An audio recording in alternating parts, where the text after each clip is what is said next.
Welcome student, स्वागत है आपका सिंटेक्स इंग्लिश क्लासेस में। आज क्लास 10th का बहुत ही ज़बरदस्त, शानदार और बहुत ही एक अच्छा कविता लाया हूँ। क्लास 10th का पहला पोएम है, डस्ट ऑफ सुनो। हाँ स्टूडेंट, ज़्यादा डस्ट ऑफ सुनो। ये बहुत ही इंपॉर्टेंट और ज़रूरी पोएम है क्लास 10 के बोर्ड परीक्षा के लिए 2026 में। डेफिनेटली ये आना ही है। और ये कविता हमको सिखाएगी कि किस प्रकार प्रकृति के साथ इंसान का लगाव होता है, किस प्रकार प्रकृति की मदद से इंसान कुछ भी कर सकता है। तो आइए बिना समय बर्बाद किए हम स्टार्ट कर देते हैं। कविता का नाम पहले हम जान लेते हैं, डस्ट ऑफ स्नो। तो डस्ट ऑफ स्नो का मतलब क्या होता है, ध्यान देना। डस्ट मीन्स धूल, यहाँ पर स्नो मीन्स होता है बर्फ, आइस का प्रायवत चाहिए। तो डस्ट ऑफ स्नो का मतलब बर्फ के धूल का मतलब बर्फ के कण, तो छोटे छोटे बर्फ के कण है उसके बारे में। तो इस बर्फ के कण की क्या भूमिका है, क्या दिखाया गया कवि महोदय ने, इसके बारे में चर्चा करेंगे। तो वेरी वेरी इंपॉर्टेंट पोएम है ये स्टूडेंट्स। और सबसे पहले हम बात करेंगे जो ये इस पोएम को किसके द्वारा कंपोज किया गया है, इनके कंपोजर कौन है, इसके रचयिता कौन है। तो सबसे पहले मैं बात करना चाहूँगा इसके रचयिता। इनके जो रचयिता महोदय है, इस दुनिया के सबसे बहुत ही सुप्रसिद्ध महाकवि रॉबर्ट फ्रॉस्ट महोदय। रॉबर्ट फ्रॉस्ट महोदय, ध्यान देना, ये बहुत ही प्रसिद्ध कवि है। और रॉबर्ट फ्रॉस्ट का पूरा नाम है रॉबर्ट ली फ्रॉस्ट। रॉबर्ट ली फ्रॉस्ट इनका पूरा नाम है। और इन्होंने इस कविता को रचा है। और क्लास 10th में इनकी प्रथम दो कविता है रॉबर्ट फ्रॉस्ट के, डस्ट ऑफ सोनो, दूसरा फायर एंड आइस। तो दोनों कविता जानदार है, दोनों कविता बहुत ही इंपॉर्टेंट है, ये दिखाया गया कविता में। ठीक है स्टूडेंट्स, तो पहले हम बात करेंगे कि इनके जो कवि महोदय, पहले इनके बारे में कौन क्या, थोड़ा परिचय हम दे दे। तो जैसे कि आप देख रहे हैं यहाँ पर रॉबर्ट फ्रॉस्ट महोदय। तो रॉबर्ट फ्रॉस्ट महोदय ये कौन है, ध्यान देना, ये 19वीं शताब्दी के, ओ सॉरी 20वीं शताब्दी के, 20th सेंचुरी 20वीं शताब्दी के ये अमेरिकन पोएट है। कौन है ये, अमेरिकन पोएट है, अमेरिकी कवि महोदय है ये। ठीक है, तो ये 20वीं शताब्दी के अमेरिकी कवि है। इनका ना ही केवल 10th में इम्पोर्टेंट है, बल्कि 9 में तो था, 11 12 में मिलेंगे, BA MA में इनका वर्क बहुत बतेरा पड़ा हुआ है। तो बहुत ही सुप्रसिद्ध, बहुत ही प्रसिद्ध कवि है ये। ठीक है, तो इन्होंने इस कविता में क्या बताया है इसको पहले समझते। सभी स्टूडेंट ध्यान दीजिए, एक एक लाइन मीनिंग के साथ बताऊंगा, फिर इसका मैं सेंट्रल आइडिया दूंगा, क्वेश्चन दूंगा, क्वेश्चन आंसर दूंगा, फिर उसको एक्सप्लेनेशन हिंदी में दिखा दूंगा। वेरी वेरी इंपॉर्टेंट, एक एक लाइन, एक एक वर्ड आपको दिमाग में रह जाएगा। ध्यान देना, पूरा गारंटी है, यदि आप ध्यान देते हो तो ना भूलने की गारंटी मेरी है। बस शर्त ये कि आपको ध्यान दीजिए। छोटा सा कविता है, ज़्यादा समय लेंगे नहीं, बहुत ही इंपॉर्टेंट और सटीक है। और 2026 में ये आना पूरा तय है स्टूडेंट्स। तो सबसे पहले हम बात करेंगे dust of snow. Dust of snow का मतलब क्या है, इसका जो मतलब होता है बर्फ के कण। बर्फ के कण, यहाँ पर कण भी कह सकते हैं या बर्फ के धूल भी कह सकते हैं स्टूडेंट्स। ठीक है, तो ये है कविता, ठीक, बर्फ के कण।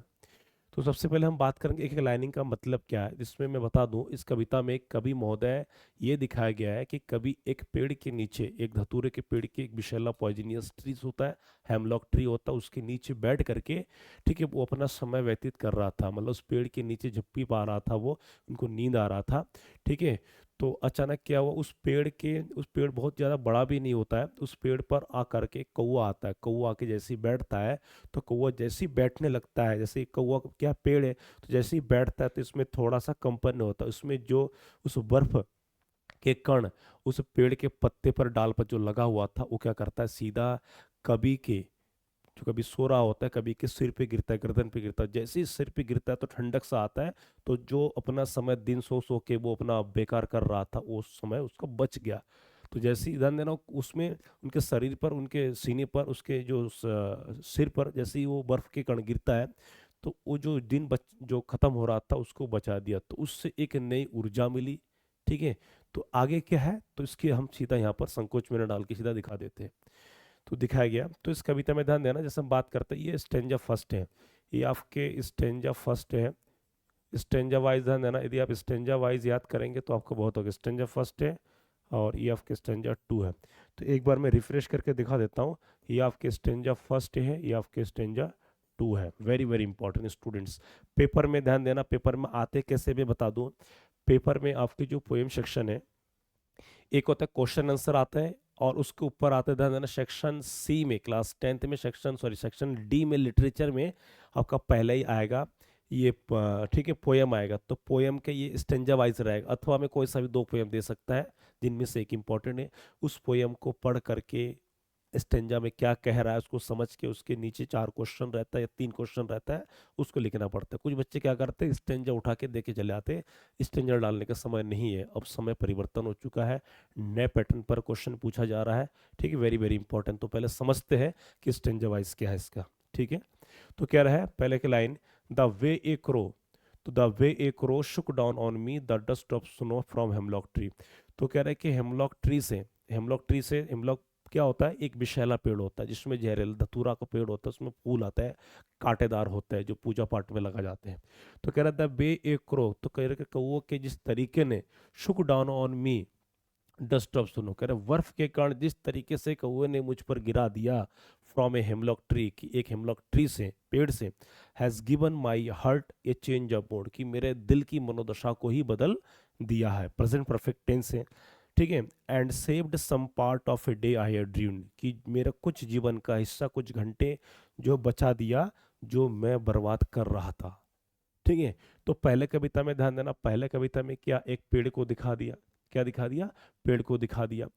दूसरा क्या, कौवा को दिखा दिया। तो कौवे ने किस प्रकार, क्या है, कौवे ने किस प्रकार बर्फ, बर्फ को किससे गिरा दिया, पेड़ के नीचे से। अब इसमें मैं थोड़ा राइमिंग दिखा दूंगा, इसमें क्या दिखा दूंगा, राइमिंग, ध्यान देना। यहाँ पर CROW, या फर्स्ट लाइन में OW, सेकंड लाइन में मी।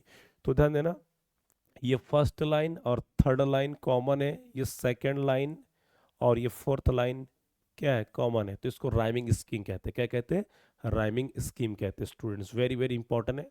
ठीक है, तो जैसे कि बता दिया है कि कौए के, एक हेमलॉक ट्री, विशैला पेड़ से किस प्रकार धतूरे के जो कण को गिरा है, कवि के सिर पे गिरा है, तो उसके गिराने से क्या उनके जीवन को बचा दिया है।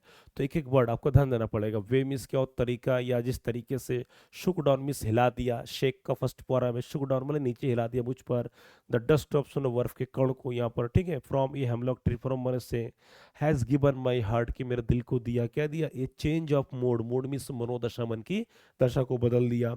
एंड सेव्ड सम पार्ट, और कुछ हिस्से को बचा दिया, सम ऑफ ए डे, एक दिन का, आई हैड ड्रीम्ड, जो मैं बर्बाद कर ही रहा था, कर चुका था। तो ये इस कविता में कवि महोदय ने अपनी जीवन की कुछ पल को उसमें क्या है, क्या कहते हैं, रचना करके बता दिया। ठीक है, वेरी वेरी इंपॉर्टेंट स्टूडेंट्स। अब आगे सीधा हम बात करते हैं अगला। अब इसमें ये दिखाएंगे कि किस प्रकार इसमें स्टेंजा एक्सप्लेनेशन का और मैं बेहतर तरीके से सरल भाषा लाया हूँ आपके लिए, वेरी वेरी इंपॉर्टेंट है। तो क्या स्टेंजा वाइज एक्सप्लेनेशन, ठीक है, very very important students, stanza wise.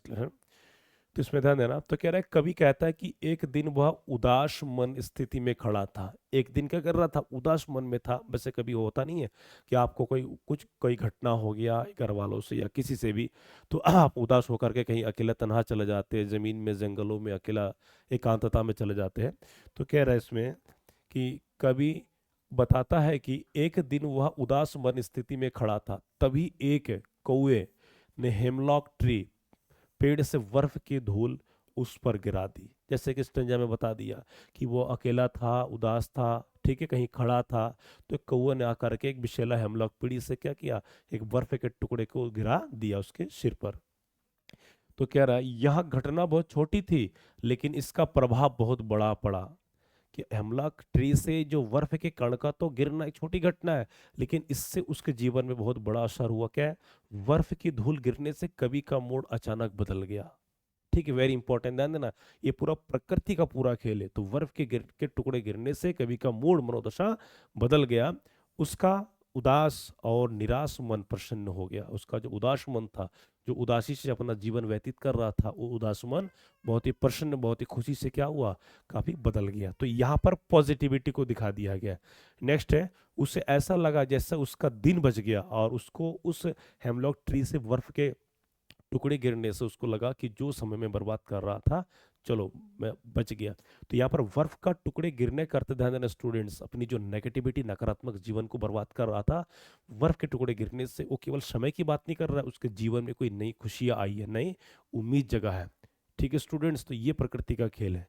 अगला है, कवि यहाँ भी कहता है कि जिस दिन को वह पहले बेकार समझ रहा था, कि जिस समय को बेकार समझ के वो एकांतता में था, खड़ा था, उदास था, निराश था, वही दिन इसी छोटी सी घटना के कारण अर्थपूर्ण गया, अर्थपूर्ण, मीनिंगफुल बन गया। इससे पहले क्या था, मीनिंगलेस था, बेकार समझ रहा था, लेकिन उस घटना के बाद से उसका ये जो पूरा दिन अर्थपूर्ण, उसको लगा कि नहीं अब जीवन में कुछ वेस्ट करना है, अच्छा है, कुछ करना है जीवन में। तो ये उसका बहुत स्टेंजा वाइज से बहुत सरल तरीके से स्क्रीनशॉट ले लीजिए। Very very important students. हर एक एक लाइन गवाही दे रही है सत्यता की प्रतीक का, कविता में कवि महोदय ने जिस प्रकार दिखाया गया है। अगला है वेरी इंपॉर्टेंट पॉइंट है, करिए यहाँ कौवा और हेमलॉक दोनों का सामान्यतः अशुभ माना जाता है। ठीक है, तो कह रहे हैं कि यहाँ जो है कौवा और हेमलॉक, कौवे का और हेमलॉक, हेमलॉक दोनों को सामान्यतः शुभ माना जाता है, लेकिन कवि ने बताया कि अच्छी भावना कहीं से भी आ सकती है। कभी कभी होता है कि हम अशुभ मानते हैं, लेकिन कभी कभी उससे भी क्या शुभ काम हो जाता है।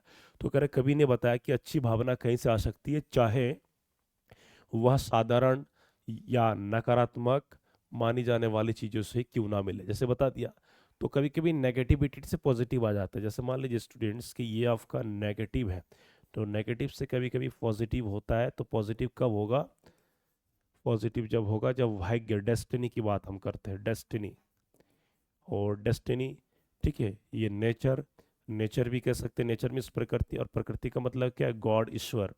और जिसका मतलब होता है बिलीफ, क्या होता है? जिसका मतलब होता है बिलीफ, भरोसा, विश्वास।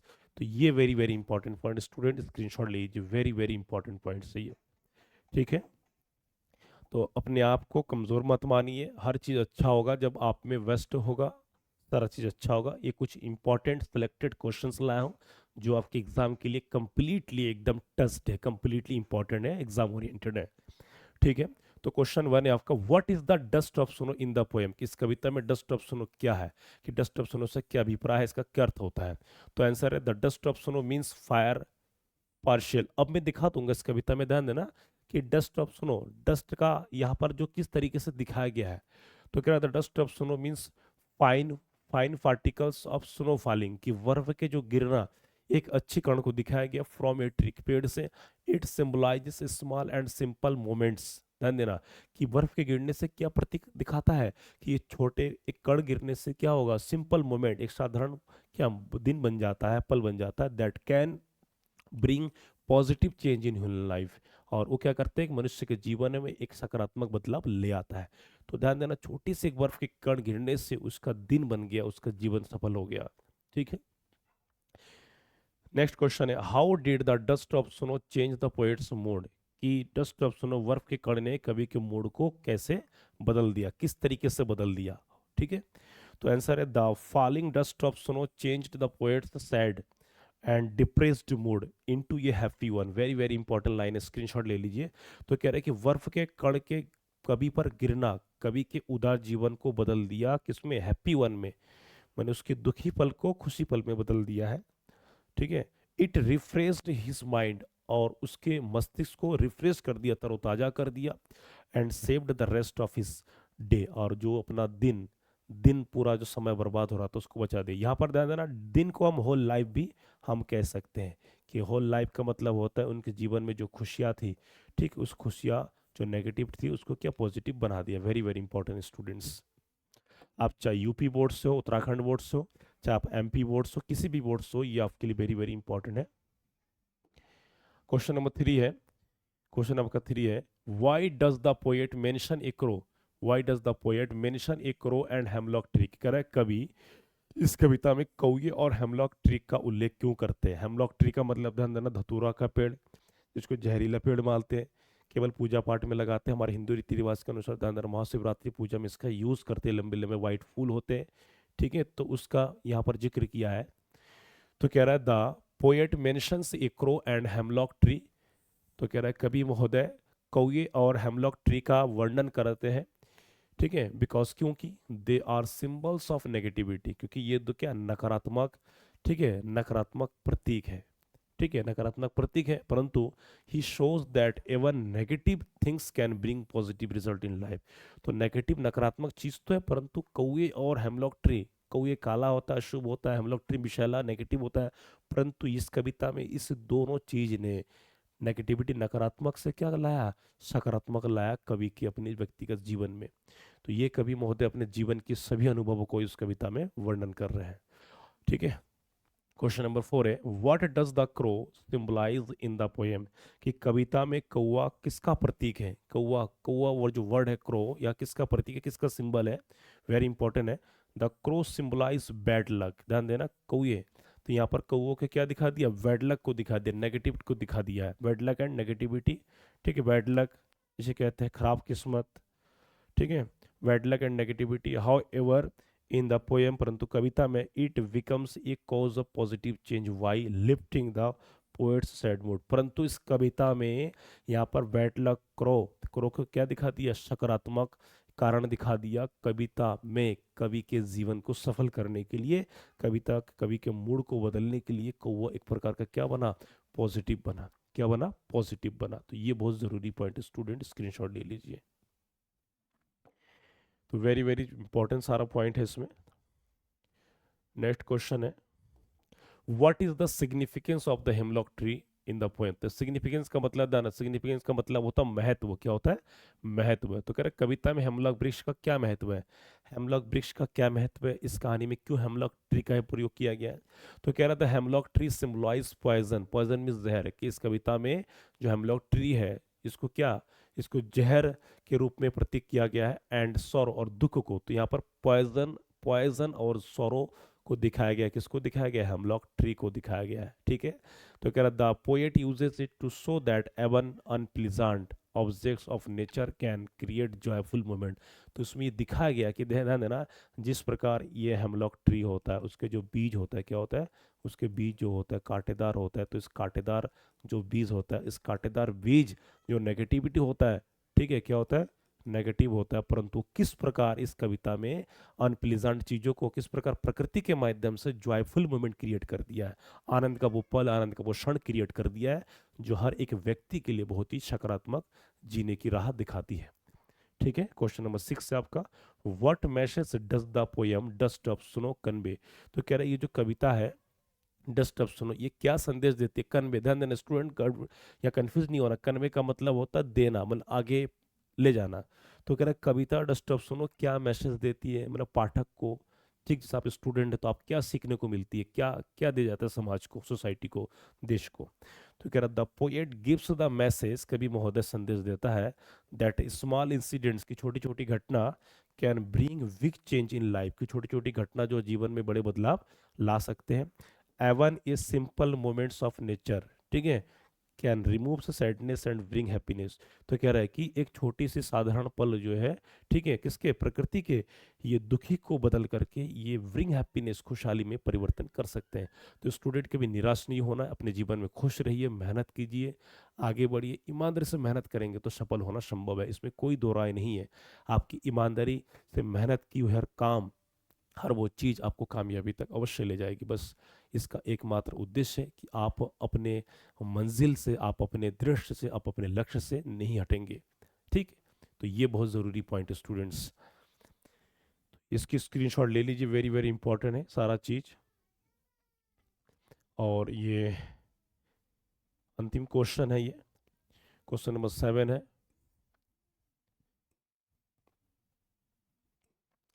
तो कह रहा how does nature help the poet in the poem. तो कह रहा कवि में प्रकृति कवि की कैसे सहायता करती है। तो कह रहा है कि how does nature poet, nature help, की प्रकृति कैसे मदद करती है, किसका, कविता का, कविता में। अब देखो प्रकृति का मदद कविता में, तो यहाँ प्रकृति कौन है, कौवा है, पेड़ है, बर्फ के कण है, तो ये कैसे मदद कर दिया, ये बहुत जरूरी पॉइंट है स्टूडेंट, ध्यान देना। और ध्यान देना आपका उत्तर सिंपल सरल भाषा में होना चाहिए। ठीक है, जैसा प्रेजेंट इंडेफिनिट का टेंस का यूज करेंगे, क्योंकि इसमें प्रकृति की बात हो रहा है, तो प्रकृति और नेचुरल हैवी चीज आपके प्रेजेंट इंडेफिनिट टेंस में करेंगे। दूसरा चीज आप प्रेजेंट परफेक्ट में और पास्ट इंडेफिनिट में। ये तीन बहुत ही इंपॉर्टेंट पॉइंट है, इस तीनों टेंस का अच्छा नॉलेज हो तो आपकी राइटिंग स्किल अच्छा हो जाएगा स्टूडेंट्स। ठीक है, तो अगला पॉइंट है आपका, तो कह रहा है कि नेचर हेल्प्स द पोएट, की प्रकृति कवि की मदद करता है by changing his negativity mood, कि उसकी नकारात्मक मूड को, नकारात्मक मनोदशा को, ठीक है, वो क्या है, बदलते हैं कैसे, इनटू ये पॉजिटिव वन, इस सकारात्मक पल में। ये स्मॉल नेचुरल इंसिडेंट, एक छोटी छोटी प्राकृतिक घटना, heels his mind and makes his day better. एक छोटी छोटी घटना जो है उसकी मस्तिष्क को, ठीक, मस्तिष्क को हील्स कर देती है, ठीक, अच्छा कर देती है, मेक्स हिज डे बेटर, उसके दिन को बेहतर करने के लिए। तो बहुत ही सुंदर कहा है कवि महोदय ने। ठीक है, the poet Robert Frost, he is American poet, he is very brilliant, he is very eminent, he is very world famous poet in English literature. and he always devoted for the countrymen, for the social activist, and for each and every moment for. So he has composed this poem very beautifully described, very beautifully described. He is the greatest person in the English literature. Okay students, तो I hope you are good, समझ गए होंगे प्रत्येक टॉपिकों को जो आप, ठीक है, प्रत्येक टॉपिकों को आप बेहतर पढ़िए और साथ में ध्यान देना सब्सक्राइब करना ना बोले, सब्सक्राइब कीजिए, फैला दीजिए, ठीक है, बस वो दिन दूर नहीं है, ध्यान देना। कामयाबी एक दिन में नहीं मिलती है, बहुत ही मेहनत करना पड़ता है, ठीक। तो मेरा एक लक्ष्य है कि आपके लिए मेहनत करना, बस मेहनत कर रहा हूँ, आप अपना बेटर पढ़ाई कीजिए, कोई भी डाउट हो तो पूछिए, चैनल को सब्सक्राइब कीजिए, शेयर कीजिए, लाइक कमेंट करना ना भूलिए, इससे हमें पॉजिटिविटी मिलती है स्टूडेंट्स, ठीक है। बाकी अच्छा करिए, वेस्ट करिए और अगले पोएम के लिए तैयार हो जाइए। प्रतिदिन क्लास 10th वालों का 7 बजे चल रही है, देखिए। और अगर छूट जाए कभी तो रिकॉर्डेड बैच दे सकते हैं आप किसी भी टाइम देखेंगे, लाइक कमेंट जरूर करेंगे। Thank you so much students, ठीक है।